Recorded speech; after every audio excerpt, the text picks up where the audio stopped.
seher tursak aman, qaytidin yaraldı can. Salam bilen didarlaşmak, muhabbettur Recep Odan. Ming yıllar ötümü özgermedi, salam salam. Assalamu alaikum atalarga, assalamu alaikum analarga, assalamu alaikum dünyanın yuruk yurtuzi ballarga.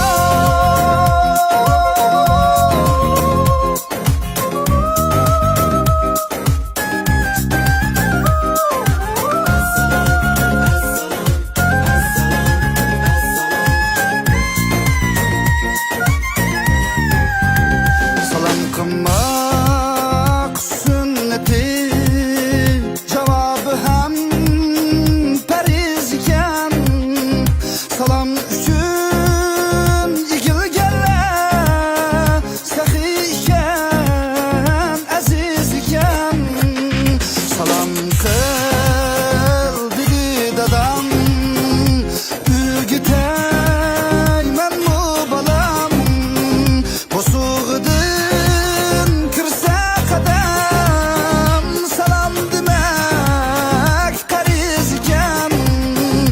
Uçurasa kırınmaşla, soğuk bulsun salam salam.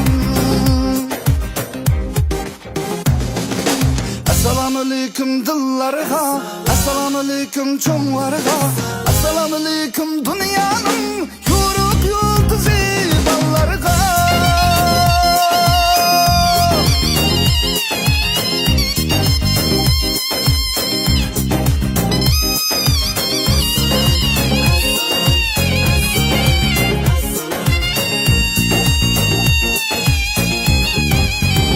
Salamlarda fikirler var, salamlarda mehirler var. Salam dese küler çıray, salamlarda şükürler var.